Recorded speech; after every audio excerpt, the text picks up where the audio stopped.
je suis ravie de vous retrouver aujourd'hui pour vous parler de ma dernière lecture. On est mercredi 17 août, j'ai repris le boulot hier après 5 semaines de congé, je vous dis pas la motivation qu'il m'a fallu pour me rendre au boulot. Franchement, au moins t'en fais, au moins t'as envie d'en faire en fait. En plus il faisait tellement chaud hier, il faisait 29 degrés dans les bureaux. C'était pas facile, c'était vraiment pas facile. Aujourd'hui je suis déjà en congé, donc ça va, j'ai travaillé un jour, je me repose déjà, je ne vais pas m'en plaindre.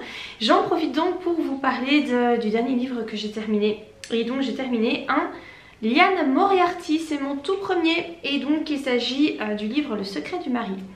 Liane Moriarty, j'en entends parler depuis pas mal de temps. J'ai 3 livres à elle, j'avais 3 livres à elle dans ma palle. Je n'en ai plus que 2 puisque je me suis jetée sur celui-ci. Il m'avait semblé que celui-là était meilleur que les 2 autres. Du coup j'ai préféré commencer par celui-ci, histoire de me donner envie. Parce que si je commençais par un livre qui me plaisait moyennement, j'aurais peut-être pas eu envie de découvrir d'autres livres de cette autrice. Alors pour celui-ci, j'ai adoré ma lecture. Vraiment j'ai beaucoup aimé. C'est vraiment tout ce que j'aime dans ce roman. Intrigue familiale, vous savez, des destins de vie qui s'entrecoupent, qui ont des conséquences les unes sur les autres, des mensonges, des secrets, c'est tout ça en fait. Et franchement j'aime beaucoup. J'ai pas trouvé, il y a quand même pas mal de pages, je pense qu'il y a 500 pages. J'ai pas trouvé ça long du tout, vraiment pas. J'ai trouvé ça en fait hyper intriguant, hyper prenant. J'avais tout le temps envie en fait de continuer ma lecture parce que je voulais savoir ce qui allait se passer. Ici on va suivre en fait 3 femmes qui a priori n'ont aucun rapport les unes avec les autres. On va commencer avec Cecilia, donc qui vit en Australie. Enfin toute l'histoire se déroule en Australie pour l'ensemble des 3 femmes. Donc Cecilia va un jour découvrir une lettre dans le grenier écrite par son mari. Donc elle est vraiment dissimulée dans je crois des extraits de contes, vraiment le genre d'endroit où jamais tu aurais pensé aller chercher. En fait elle va choter dans la boîte sans le faire exprès, les papiers vont s'étaler et elle va trouver la lettre comme ça. Et sur cette lettre il est marqué, enfin sur l'enveloppe il est marqué à n'ouvrir que lorsque je serai mort. Du coup tu penses bien que la Cecilia elle est intriguée, moi à sa place je crois que je l'aurais ouverte sur le champ. Elle est vachement intriguée, mais en même temps comme elle fait elle a une bonne entente avec son mari, voilà, ils n'ont pas de secret l'un pour l'autre ni quoi que ce soit. Du coup elle décide de pas l'ouvrir et de lui en parler. Et quand il lui en parle, il a une réaction un petit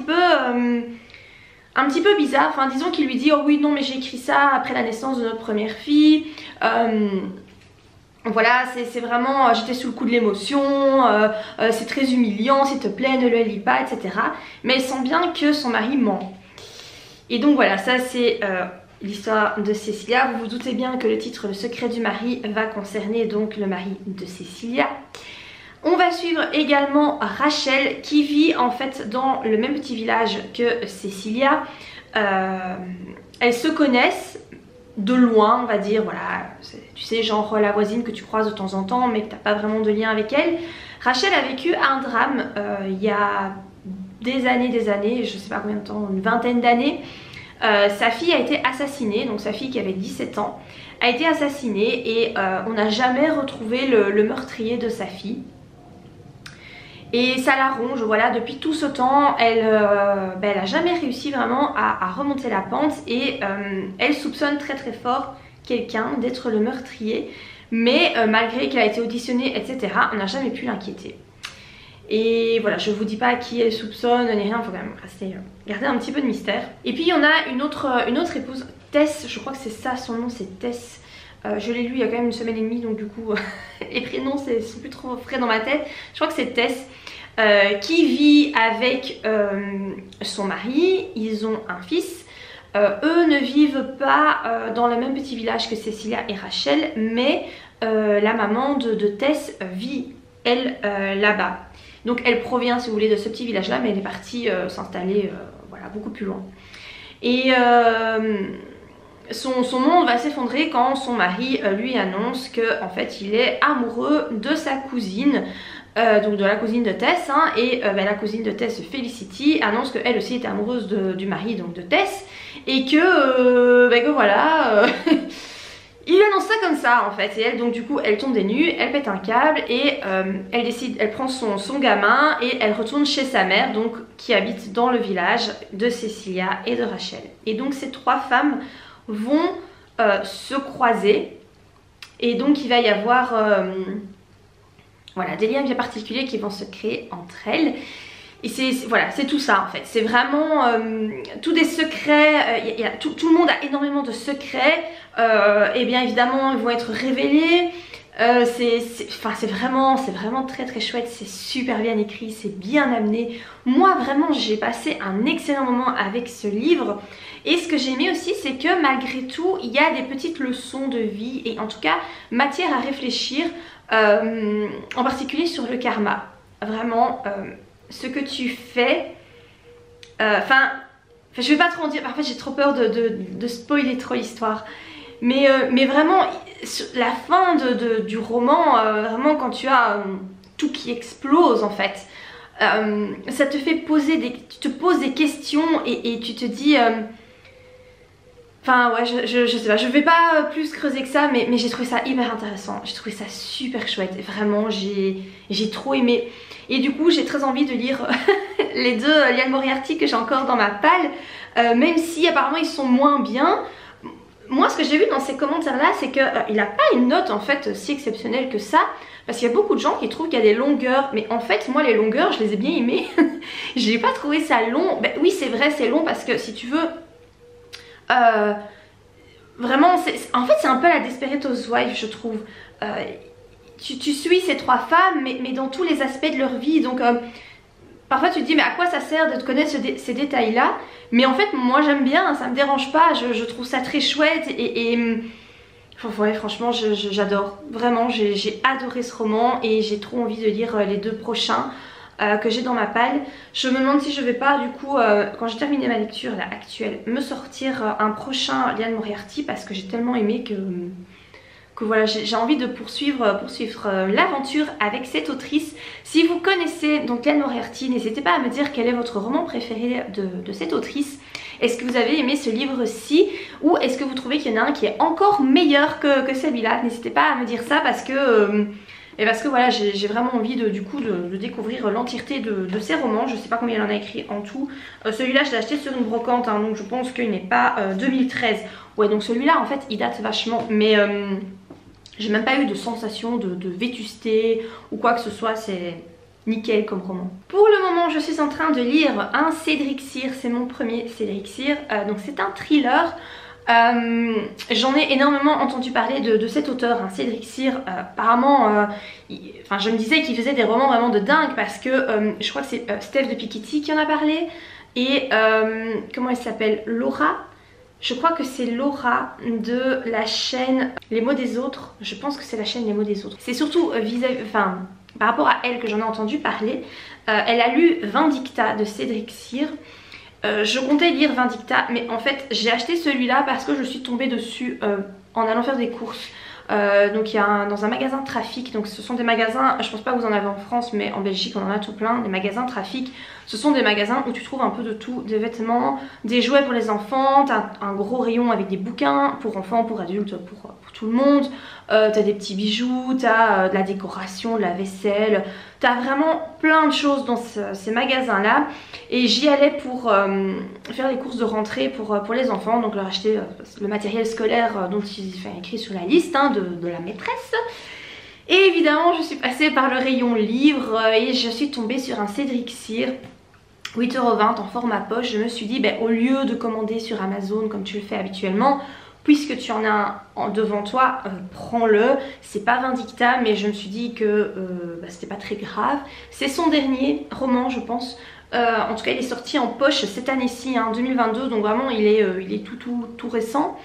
Et en fait ce que je savais pas en le commençant, puisque j'ai vraiment acheté comme ça sur un coup de tête, c'est qu'il fait partie d'une trilogie, c'est le 3e tome d'une trilogie qui met en scène deux mêmes policiers, donc une femme et un homme, Eva et Alexandre, Eva je sais plus comment et Alexandre Vauvert.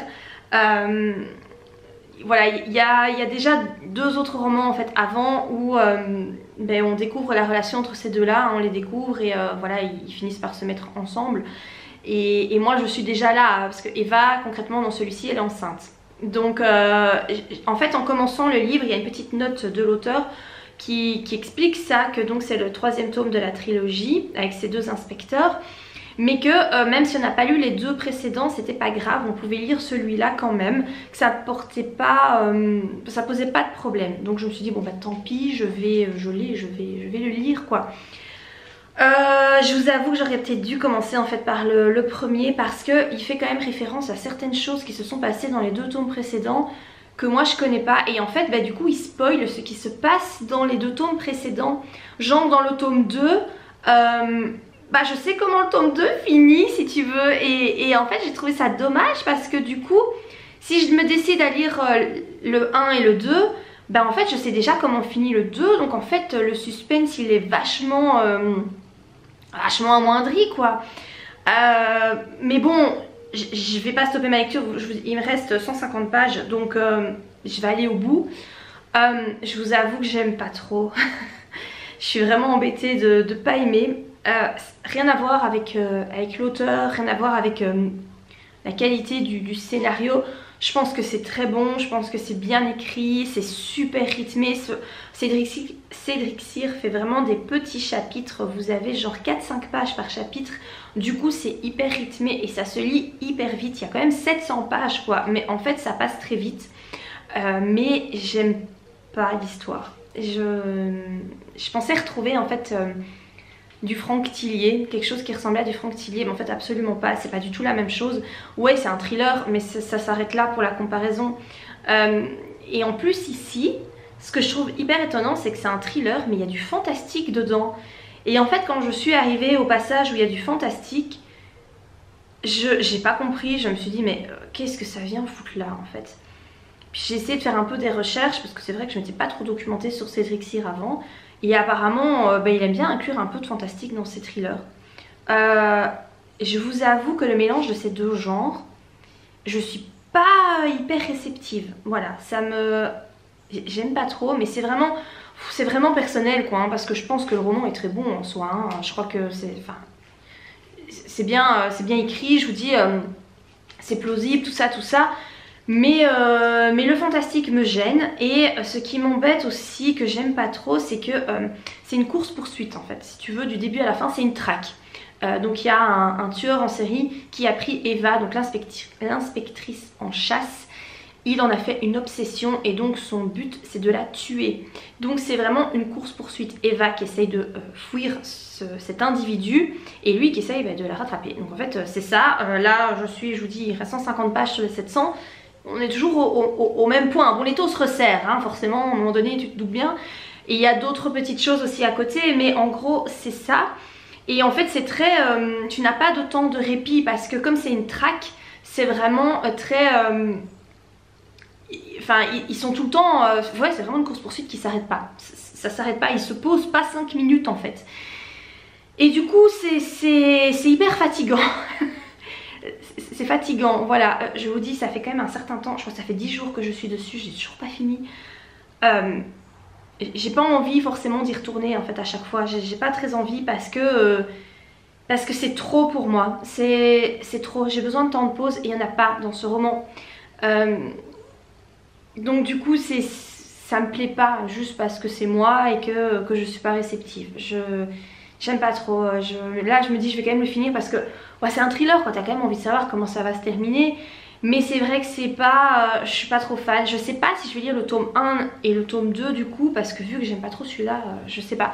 Si vous avez lu cette trilogie avec donc l'inspecteur Vauvert et, attendez je vais vous dire, c'est Eva Svarta. Si vous avez lu cette trilogie, dites-moi si le tome 1 et 2 les tomes 1 et 2 sont mieux que le tome 3, si ça vaut la peine de les découvrir alors que j'ai lu le tome 3. N'hésitez pas à me dire ça. Est-ce que les autres tomes, enfin les autres romans de Cédric Cyr sont bien? Est-ce que c'est la même chose que ça? Parce que franchement, ouais, je préfère Franck Tillier quoi. Hein. Clairement, je préfère de loin Franck Tillier. Bon bref, je vous en referai un petit point quand je l'aurai terminé. Je vous en ai déjà vachement parlé ici, donc ce sera un petit point rapide par rapport au dénouement, je pense que je vous donnerai mon avis si je trouve que le dénouement est chouette ou pas. À part ça, voilà, je pense que je vous en ai déjà assez parlé, je vais pas non plus m'étaler plus... Enfin c'est un thriller quoi, tu peux pas non plus donner trop d'infos. Mais voilà, je vous reviendrai prochainement quand j'aurai fini. J'aimerais bien le finir aujourd'hui, mais je pense que j'y arriverai pas. Et vivement que je passe à autre chose. Pour ceux qui aiment le thé, cette partie de la vidéo pourra peut-être vous intéresser. Il a fait beaucoup, enfin pas mal chaud, hein, voilà, ces dernières semaines, c'est vraiment la canicule. Moi j'adore boire du thé, j'en bois tous les jours, mais là je vous avoue que par 30 degrés, me faire un thé chaud, j'étais pas trop pour. Et en regardant la chaîne de Margot Liseuse, elle explique qu'elle faisait du thé glacé. Et bon, je connaissais le principe, mais c'est vrai que je m'y étais jamais vraiment intéressée. Et là je me suis dit, bah en fait c'est trop l'idéal quoi, c'est clairement ça que je dois faire. J'ai regardé, enfin elle en parlait, voilà, expliquait comment elle faisait avec ses carafes, etc. J'ai regardé sur Amazon pour m'acheter une carafe parce que j'en avais pas, avec un filtre, et pour pouvoir me faire mon propre thé glacé. Et je vous avoue que depuis que j'ai acheté cette carafe, je suis trop fan, je m'en fais tous les jours et franchement je comprends pas pourquoi j'en ai pas fait avant, parce que je trouve que l'idée est trop bien. Donc en fait j'ai acheté cette carafe, comme vous voyez il y a... Voilà, il y a encore du thé dedans, hein. Ce que je fais c'est que je mets de l'eau donc froide dans ma carafe le soir avant d'aller dormir.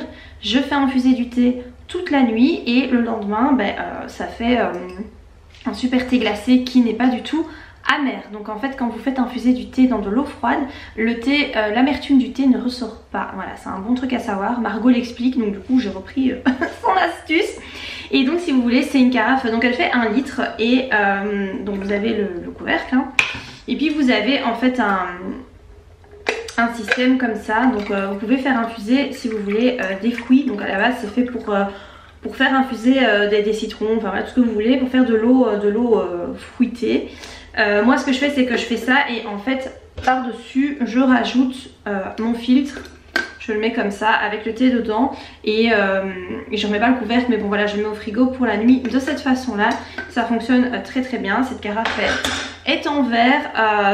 Vous avez en fait ici un truc qui revient pour empêcher que, si jamais vous faites de l'eau par exemple avec des citrons, pour empêcher que des petites pulpes ou quoi se glissent dans votre verre, eh bien vous avez un deuxième filtre ici qui est vraiment bien. Voilà, elle est assez chouette. Je l'ai payé quand même assez cher, je crois que j'ai payé ça 25 €. Je trouvais ça trop cher, mais je vous avoue que j'avais la flemme d'aller voir sur d'autres sites internet. Par chez moi, voilà, il n'y a pas de magasin qui vendent ça, ou alors il faut que j'aille à Louvain-la-Neuve. J'ai 15 minutes de route, plus payer le parking, 2,20 € de l'heure. Non merci.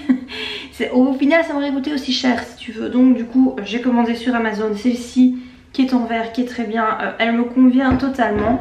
Et du coup j'ai passé une petite commande sur le site Chahuté. Donc c'est un site qui vend du thé, hein, forcément. Leur boutique se situe à Louvain-la-Neuve, mais je pense qu'ils en ont une deuxième, mais je sais pas où. Mais voilà, j'aurais pu aller jusqu'à Louvain-la-Neuve, mais comme je vous dis, t'as l'essence à payer jusque là. Le parking 2,20 € de l'heure et en général tu restes plus d'1 heure, le temps de faire les allers-retours, etc. C'est bon. Ici j'ai les frais de livraison gratuits, donc si tu veux, je commande par internet, c'est beaucoup plus facile. Bon, c'est un site belge, hein, donc voilà, c'est déjà peut-être un peu mieux que de commander à Perpète-les-Bains dans un autre pays.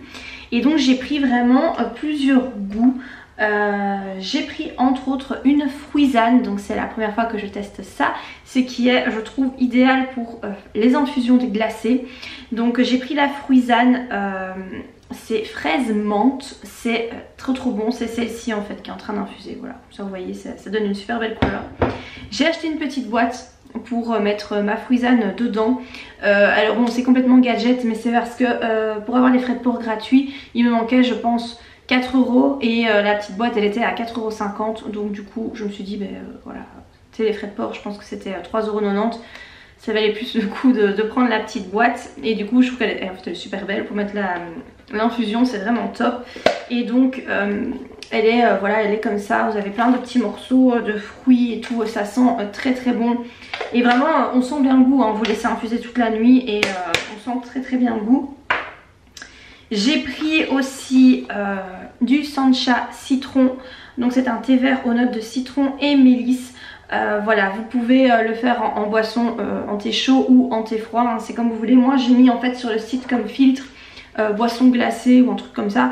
Et donc il m'a sorti tous les thés qui pouvaient se boire froid. Donc ça forcément il y a de la théine. Dans la fruisane vous n'avez pas de théine. Donc ça c'est cool si vous voulez en boire le soir.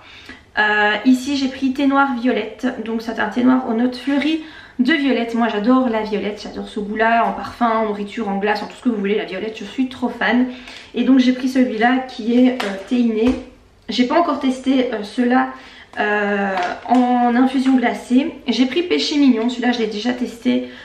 Il est bon, franchement il est bon. Théiné aussi, donc c'est des notes de melon, ananas, pêche et fruits rouges. J'aurais voulu un pêche tout court, mais en fait ils étaient en rupture de stock, il n'y en avait plus. Donc j'ai pris celui-là qui ne goûte pas forcément très fort la pêche, mais qui a quand même un goût très très sympa en infusion glacée. J'ai pris rouge baiser, qui est un thé bio ici, qui est théiné. Donc c'est des notes de fruits rouges, citron et aux accents gourmands de vanille et caramel. Et de fait tu sens quand même un arrière-goût de vanille, caramel quand tu le bois. C'est super léger hein. Franchement en thé glacé, je l'ai pas encore essayé en thé chaud mais en thé glacé franchement c'est très subtil, donc ça passe nickel. Et alors j'en ai pris un ici qui est apparemment un thé très théiné, donc c'est marqué très théiné. Donc je pense que celui-là le problème c'est que comme je bois ça toute la journée, je sais pas si ça va être idéal. C'est un maté clémentine. Et donc c'est un maté vert aux pommes, fleurs d'oranger et huile essentielle de clémentine. Et dedans en fait vous avez des morceaux de pommes, des feuilles d'oranger et de huile essentielle de clémentine. Voilà, je n'ai pas encore testé. Il n'est pas, voilà, il est pas comme les autres, c'est pas le même paquet. Voilà, celui-là je ne l'ai pas encore testé. Comme il est très théiné, il faut vraiment que je calcule quand le boire, parce que sinon disons que je vais peut-être avoir du mal à dormir le soir. En échantillon j'ai reçu une infusion fruitée, donc ça c'est cool, c'est encore une fruisane à l'hibiscus aux notes de litchi et citron vert. Donc c'est litchi citron vert, voilà, c'est un petit échantillon à tester. J'ai pas encore testé mais il va falloir que je le fasse parce que ça a l'air super bon. Et ça c'est vraiment, il est marqué en plus, ici il est marqué idéal en thé glacé. Pour les autres c'est pas écrit ça mais voilà, ça fonctionne très bien. Et alors j'ai acheté un autre thé mais pas chez Chahuté. Je suis allée au parc d'attractions Efteling aux Pays-Bas avec les enfants pendant 2 jours. Donc moi le parc n'est pas très loin de chez moi, j'ai 1h45 de route. Les Pays-Bas c'est pas hyper loin de là où je suis. Moi je suis plus ou moins dans le centre de la Belgique, donc du coup on va dire que tu y es assez rapidement. C'est la 2e fois que je vais à ce parc d'attractions qui est vraiment génial. C'est trop bien franchement pour les enfants, même pour les adultes. Enfin moi je suis trop fan de ce parc. Les prix sont raisonnables, c'est pas comme Disney où tu dois laisser un rein pour pouvoir y aller. Non, ici les prix sont quand même corrects. Et voilà, du coup en fait ils vendent du thé là-bas dans le parc parce que vous avez en fait différents mondes. Et vous avez un monde un petit peu égyptien, turc, voilà. Et vous avez entre autres des durum, des kebabs aussi je pense qu'ils vendent. Et vous avez une attraction en fait qui se déroule en Égypte. Tout est, si vous voulez, oriental, les bâtiments et tout, enfin c'est super cool. T'as de l'encens, j'ai acheté de l'encens si je vais vous montrer. Mais j'ai acheté du coup un thé qui vendait là-bas dans la petite boutique souvenir à cet endroit là. Mais vous en avez en fait un peu partout dans le parc. Bon, moi je l'ai pris juste à cet endroit là. Bon, je l'ai principalement pris pour la boîte hein, parce que je trouvais que la boîte était super belle. J'avais envie de ramener un souvenir d'Efteling pour moi, donc du coup j'ai pris ça. C'est un thé assez simple hein, c'est attendez, c'est Earl Grey, black tea et arôme de bergamote. Donc franchement c'est un thé très classique. Celui-là c'est vraiment à boire chaud. Et en fait j'aime bien la boîte parce que donc vous avez le petit capuchon comme ça et en fait vous avez une double protection. Et je trouve que du coup votre thé est franchement très bien protégé. Il sent fort, enfin il sent la bergamote quoi, voilà, c'est de l'Earl Grey, moi j'aime bien, plus en hiver, hein, voilà, peut-être pas maintenant mais c'est vraiment plus un thé en hiver avec un goût, quand t'as pas envie d'un goût fruité, enfin moi j'aime bien. Je trouvais que la boîte était franchement très jolie, voilà ça change un petit peu, je sais qu'il vient de là-bas, c'est un souvenir qui est assez sympa je trouve. Pour continuer avec mes petits achats Efteling, j'ai trouvé ça, donc c'était aussi au même endroit où j'ai acheté le thé en fait, enfin j'aimais trop, c'était tous des trucs un peu orientaux, indiens et tout, je trouvais ça trop chouette. Donc c'est un porte-encens mais en forme de nénuphar. Et vraiment je le trouvais trop beau. J'ai acheté des petits cônes qui vendaient là-bas aussi pour aller avec.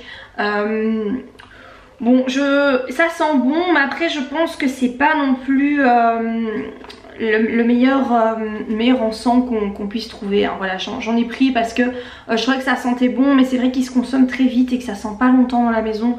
Donc je crois que la qualité est pas exceptionnelle. C'est pas très grave, hein. La boîte c'était 2,50 €, donc j'ai envie de te dire ça passe. Ici c'était quand même cher, je pense que j'ai payé 13 €, je crois qu'il était à 13 € le nénuphar, mais voilà, je le trouvais très beau. J'avais envie encore une fois d'un petit souvenir, donc du coup j'ai pris ça. J'ai pris aussi de l'encens en bâtonnet que je n'ai pas encore fait brûler, je vais vous montrer ça. Donc j'ai pris voilà ces petits bâtonnets et qui sont à la lavande. Je n'ai pas encore testé. Voilà, j'ai juste vu que c'était marqué lavande. Ça vient apparemment d'Inde. Je vois que c'est marqué ici en fait Mumbai, Inde. Donc voilà, apparemment ils importent ça de là-bas. Je sais pas. C'est précieuse lavande, voilà, c'est ce qu'il est écrit. J'ai pas encore testé, mais voilà, c'est ce que j'ai pris en tout cas comme petit souvenir d'Efteling. Oui, j'ai pas acheté grand chose, c'est surtout des trucs pour les enfants, hein, des pluches, etc. Mais voilà, comme ça j'avais quand même des petites choses à ramener. Je vais aussi vous montrer un petit achat que j'ai fait à Paradise. Donc je suis allée dans Paradise, c'est un parc animalier, un zoo hein, si vous préférez, en Belgique, mais il est juste énorme ce parc animalier. Je pense que c'est un des plus grands d'Europe. Il est vraiment hyper réputé, il est très très beau et même si en soi les zoos c'est quelque chose de problématique pour les animaux, je suis pas forcément pour. Je pense que les animaux là sont quand même pas trop mal parce que les espaces sont extrêmement grands. Il y a régulièrement des bébés et voilà, je pense que l'infrastructure est pas mal, même si on est d'accord que les animaux seraient bien mieux en liberté. Mais voilà, de temps en temps j'aime bien aller à Paradise. Je trouve que c'est un très chouette endroit. On marche énormément sur la journée, c'est fatigant comme journée, mais c'est vraiment chouette. Et en fait dans la boutique souvenir ils vendaient des mugs, enfin des tasses. Et du coup vous pensez bien que j'ai réussi à en trouver une qui me plaisait bien. En fait j'aimais bien parce que si vous voulez c'est des feuilles d'eucalyptus, mais c'est comme si elles étaient faites à l'aquarelle, et étant une fan d'aquarelle je les trouvais vraiment belles. Il y avait deux modèles, j'ai préféré celui-ci, voilà, j'ai pas pris les deux parce qu'il faut pas abuser non plus, mais voilà, je le trouvais assez chouette. La tasse coûtait pas trop cher, je pense que j'ai payé 6,50 €, donc ça passe. Puisque je suis dans les tasses, j'en profite aussi pour vous montrer celle que j'ai achetée à Amsterdam parce que je vous l'avais jamais montrée. Donc j'avais pris celle-ci, voilà, c'est un mug à l'effigie d'Amsterdam. Donc vous avez le vélo qui est quand même bien le symbole de cette ville, et puis vous avez les tulipes, voilà, qui est aussi le symbole plus des Pays-Bas dans sa globalité. Je l'aime beaucoup, j'aime bien en fait le fait que en fait ici ça ressort un peu, je trouve ça très chouette. Voilà, je la trouve vraiment belle. Et vous avez aussi ici un petit moulin qui est encore une fois le symbole des Pays-Bas. Je la trouve très cool. Voilà. Un autre petit souvenir d'Amsterdam, j'ai pris ce porte... comment on appelle ça? Un porte-cuillère, un porte-ustensile de cuisine, je sais pas trop. Tu sais, c'est le truc que tu utilises pour mettre... quand tu fais à manger, tu as ta cuillère en bois qui est sale, et bien tu le mets là-dessus pour que ça ne dégueulasse pas tout ton plan de travail. Voilà, je sais pas exactement le nom de ça. Alors... ça peut s'utiliser en objet de déco, parce que vous avez un trou ici pour mettre un clou. Moi je l'utilise vraiment comme porte-cuillère, hein, voilà, c'était vraiment l'utilité que je voulais en faire. Ça fait longtemps que je cherche un porte-cuillère, mais c'est pas si facile que ça à trouver, et donc quand j'en ai vu, même si c'est plus un objet de déco qu'autre chose, bah, je me suis dit que moi j'allais l'utiliser dans sa fonction première, hein, on va dire. Et donc c'est avec des motifs, donc il est marqué Amsterdam ici, et puis vous avez les motifs bien spécifiques à la ville, aux Pays-Bas. Donc vous avez les petites maisons hollandaises, les tulipes et un vélo, voilà, et un petit oiseau. Je la trouve super cool. Enfin franchement moi j'aime bien, je l'utilise pour ça, et je trouve que ça donne bien dans ma cuisine. Donc voilà, c'est encore un petit souvenir que je trouve sympa. Voilà pour mes petits achats effectués donc dernièrement.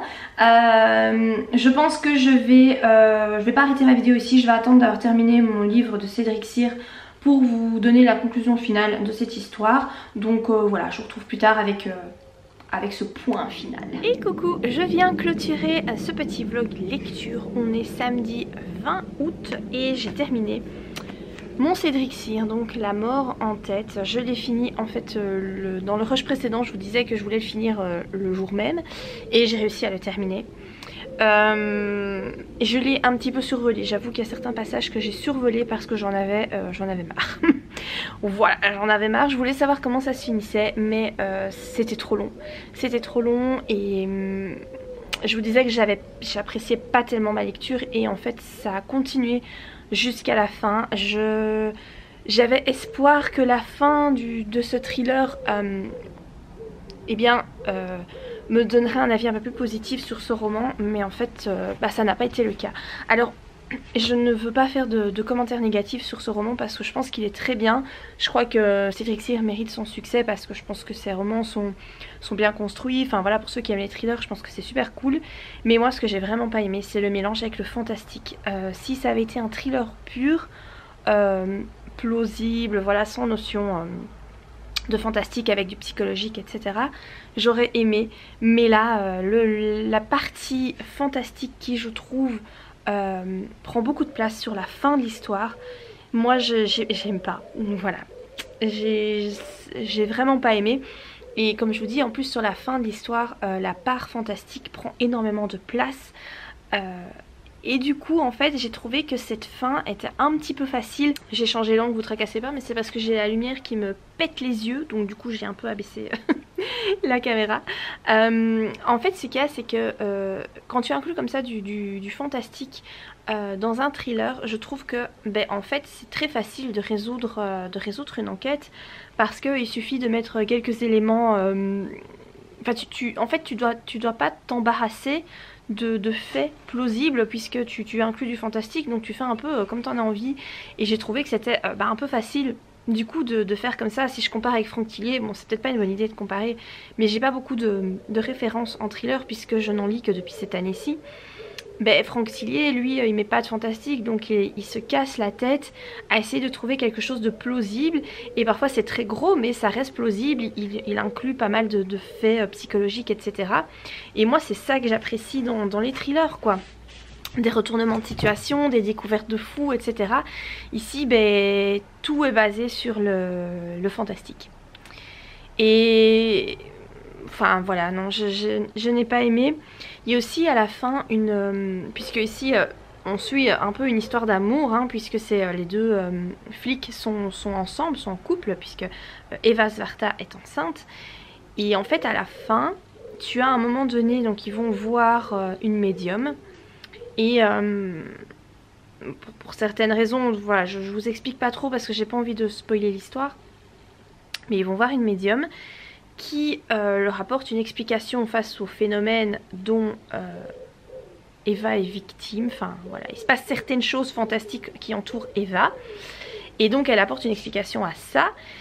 Et j'ai trouvé que cette explication était tellement neuneux, mais tellement à l'eau de rose, quoi. Je me suis dit, mais ça vient faire quoi dans un thriller noir avec un... Enfin, c'est quand même un tueur en série qui poursuit Eva, etc. C'est quand même, il y a plein de meurtres, c'est assez glauque, assez noir. Et là, t'as une touche de romance très gnangnan qui débarque comme ça dans le bazar, avec une théorie sur les âmes sœurs, machin et tout. Je me suis dit, mais ça vient foutre quoi là-dedans, quoi. Enfin, je sais pas, c'est peut-être moi à côté, j'en sais rien, je n'ai pas... ça l'a pas fait, voilà, j'ai pas trouvé que c'était adéquat en fait comme théorie et puis tout ce fantastique autour, non. Alors je pense qu'il y aura un 4e tome, hein, clairement, parce que la façon dont ça se finit sur un cliffhanger, donc tu as forcément un 4e tome qui sera, je suppose, en rapport avec le tome 2 que je n'ai pas lu, mais du coup, vu qu'il y a des rappels du tome 2 dans ce roman, j'ai un peu compris ce qui se passait dans le tome 2, donc voilà, et t'as quelque chose qui va réapparaître dans le tome 4 qui est en rapport avec le tome 2, de ce que j'ai compris. Je ne pense pas que je vais lire le tome 4, je me tâte à lire le tome 1 et 2, je ne sais pas ce que je vais faire, honnêtement je ne sais pas.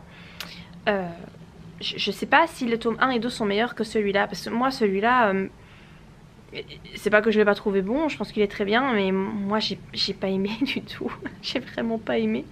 Donc je sais pas si ça vaut la peine que je lise le tome 1. Peut-être que, en fait ce que je me dis c'est que peut-être qu'en démarrant vraiment avec les origines de l'histoire d'amour entre les deux flics, et avec l'aspect fantastique qui entoure Eva, peut-être qu'en démarrant vraiment du début, je pourrais plus apprécier les choses et plus comprendre le choix de l'auteur peut-être. Mon erreur a peut-être été de commencer par le tome 3. Ou alors ça n'aurait rien changé. Écoutez, je sais absolument pas, je sais pas, du coup je ne sais pas quoi faire. Lire le 1 et le 2 ou laisser tomber là pour en tout cas cette saga là. Il y a d'autres romans de Trixir, hein, entre autres Vindicta que je voudrais bien lire quand même. Mais voilà, ce roman ça n'a pas été... pour moi c'est pas une réussite... Dans mon cas, hein, je pense que le roman est une réussite en lui-même, mais voilà, moi c'est pas... J'aime pas, voilà, je n'aime pas les thrillers qui sont mêlés avec du fantastique. Je le savais pas avant de commencer cette histoire. Je ne savais d'ailleurs pas qu'il y aurait du fantastique dedans. Je sais maintenant que c'est pas quelque chose qu'il faut que je lise. Voilà, si c'est un thriller avec du fantastique, je sais que c'est pas pour moi, que je vais pas aimer. Écoutez, voilà, on se découvre... des choses qu'on aime, des choses qu'on n'aime pas, y a pas, voilà, c'est cette découverte, hein, je connaissais pas, maintenant je sais que c'est pas pour moi. N'hésitez pas à me dire si vous avez lu ce roman, si vous l'avez aimé. N'hésitez pas également à me donner votre avis sur les tomes 1 et 2 et à me dire si vous pensez que je devrais les lire ou pas. En fonction de ce que je vous ai dit ici sur le tome 3. Donc évidemment, si vous avez lu le tome 1 et 2, hein, parce que je pense que si vous les avez pas lus, c'est un peu compliqué de donner son avis, hein. Voilà en tout cas pour cette vidéo, je vais m'arrêter ici. Peut-être un petit mot sur ma lecture, comme ça vous savez ce que je suis en train de lire et ce que vous allez retrouver dans la prochaine vidéo.